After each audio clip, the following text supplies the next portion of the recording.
Welcome back. Our guest in this segment is Saanich Councillor and CRD Director Vic Derman.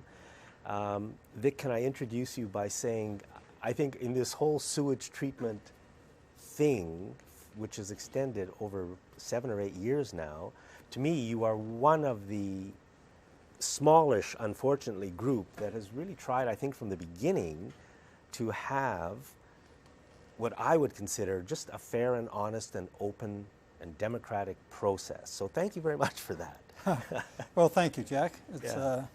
I'm not entirely going to say it's my pleasure. But here we are, years down the road, and I'm getting very nervous again about that exactly what was blocked by Esquimalt a short while ago is coming back, and it's going to get past us while we aren't looking this time. Yeah, well, let me talk about a little bit about the process first and where I think we've gone wrong. I really don't think that there's people that have set out to sabotage things or do the wrong thing or anything of that nature. At least I hope not. But I think the processes we've structured have been less than adequate. And really what you want to start any project, and especially any major project, is by establishing the most important goals that you want to accomplish. Then you look and say, okay, we're going to do this. What are we really trying to accomplish with this?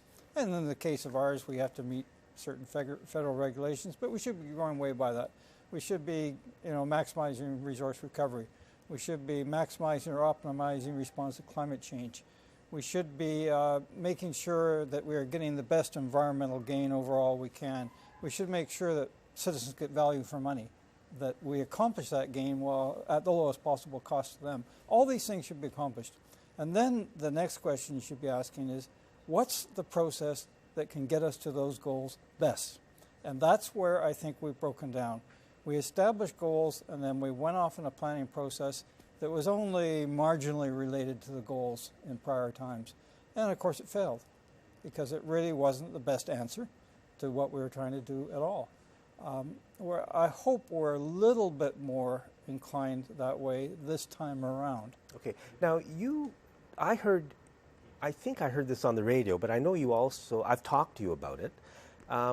Way back when this first got started, you wanted the original bidding process to be open, honest, and as wide as possible with new ideas. And somehow that didn't happen because there was one plan that got blocked from ever coming in, and I think it was the plan that would have been a step towards where we all want to go. Well, I'm not sure anything has been blocked to get in, but I'm not sure also that the process we've been using has been the most expedient one. There were a couple of reasons for that. One, last time around, a very big issue was the site selection. And, they selected McLaughlin, there were problems there. In the end, the whole thing folded up because McLaughlin became unavailable. But there was also a huge amount of opposition to it because it wasn't the best project. And there was that too.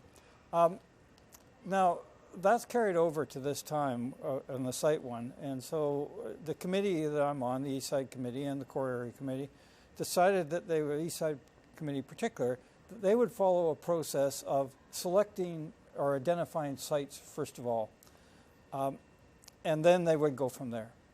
And the other thing that was involved was in terms of some of the federal funding from partnerships, from 3P Canada, was subject to a rather tight timeline. So there was, in the sense of, some people had a sense of, we really need to get this done quickly. And those two things I've combined, I think, to possibly put us in a position where we might not do the best that we possibly do, which would be really unfortunate. So what I heard, like John Farquharson was on the show last week. Oh yeah, I know John, sure. And I think what he said was that a company called Urban Systems has been hired to look at and cost out some alternatives. Sure. But the two alternatives they're looking at are both single site alternatives, one site, and they may kind of be looking at a distributed system as well, but there are many distributed systems. Yeah, absolutely. And they may not look at the right one. Excellent distributed systems. There are good ones, there are bad, indifferent ones, and there are bad ones. Yes. Yeah, what happened was we ran this process that was first of all centered around sites. And we put the sites out for the public to say, yes, we could support something there, or no, we don't want it there. You know, the middle of Beacon Hill Park, no, we don't want it there. You know, this kind of thing. And then from that, we attempted to identify the sites that would be acceptable to the public and put them forward as sites we would try to design something around. Now that was really problematic for a couple of reasons. One, the public really had almost no information on the sites, other than the fact that something might be put there or could be put there. There wasn't anything about what would actually be put there, or would it be small, would it be large, about the costs or anything. So the public tended to react, and they tried their best, but they tended to react by saying, oh, which is the possibly the least intrusive site to a neighborhood, without having any idea what was going on it. And so we wound up with Rock Bay area as a first choice. Well, I just want to say something. I was at those meetings where sites were eliminated. Yeah. But the table I was at, and you know, there weren't that many tables, and you know, we were an important part of it. We didn't really eliminate any sites. We said, yeah, these might be the best, but we don't know anything about technology or anything else. But then, all of a sudden, those sites that, you know, we said these would be the best, these wouldn't be the best, but we didn't eliminate them, but later they were eliminated. Yeah. Well, and pretty hard to tell if they'd be the best, because in reality, when you're looking for the best possible system, it's partly site, it's partly the technology that you select, but the most important thing really is the architecture or design you create from that technology and those sites. None of that was done. So there was a meeting after the meeting you went to, when we put forward some of these sites and asked the public to try to say which ones they liked the most. We had a lot of the public say, how can I answer? I don't have enough information. I don't have any idea what you're putting there. I don't have very much information on the advantages of these sites, the disadvantages, you know, costs, nothing. So from that, we nevertheless went forward and said, okay, these are the sites that we're concerned with right now. And we hired Urban Systems, an engineering firm in town, to come up with possible projects. There are three possibilities, really. One large plant for the whole region, one large plant for the east side. Now, can I ask, are those secondary treatment or well, tertiary treatment? Would be determined, but so secondary is still on the table? Yeah, the committee has indicated a preference for tertiary or higher level. And finally, a possible distributed system. They could come up with something very, very good, and they might not. You know, the problem is you really need to, once you've got your goals, you need to be able to say, let's go out to the private sector really broadly and find out who's got the best answer to these goals. Yeah, what's on the market? Yeah. What we can buy? Now, having only one firm doesn't give you any kind of surety, necessarily confidence. I think they're a good firm. That's what scares me. They're a good firm. So what has happened since then? We had a meeting last Friday of the Core Area Committee, and we have developed a project charter, which is supposed to govern what we are trying to do in the project. And in that project charter, quite importantly, are the goals that we have decided upon. I was heartened by what came out of the meeting, because what I heard was the representative for Urban Systems, a really good young engineer, I think, saying this will be goal-driven.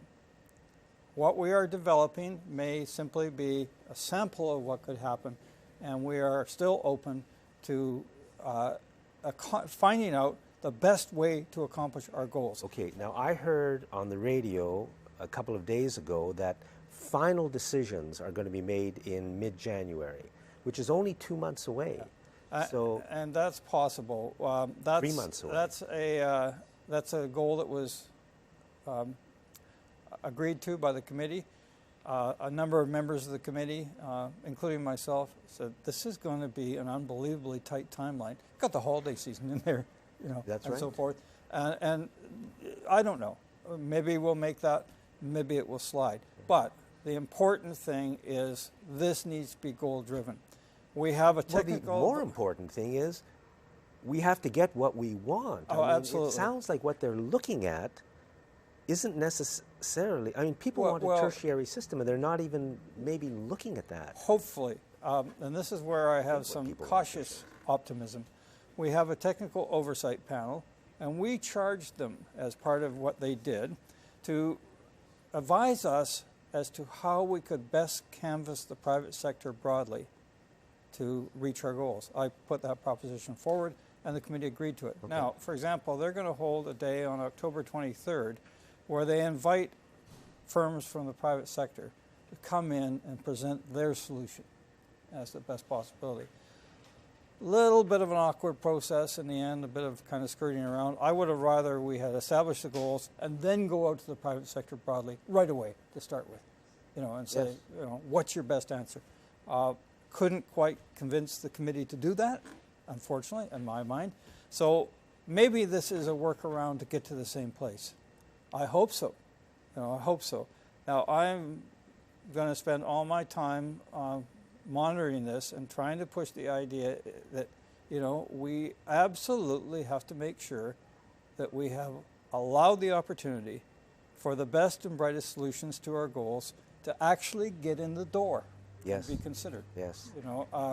We'll see. There may be an opportunity, and I hope there is, and I hope it happens. We have had presentations from companies at the core area who look at an integrated approach to waste streams and claim, and they are not fly-by-nighters, claim they could build the whole thing by integrating parts of the waste stream and actually produce it at no cost to taxpayers. No net cost. Okay. So I mean, cost of borrowing. There's the wonderful dream, and let's hope it's a great system. We're out of time. Thank you very much, Vic. Pleasure, Jack. Pleasure. And folks, I think it's very important that everybody keeps an eye on this because we're still, I think, in great danger. Thanks for watching this segment of Citizens Forum.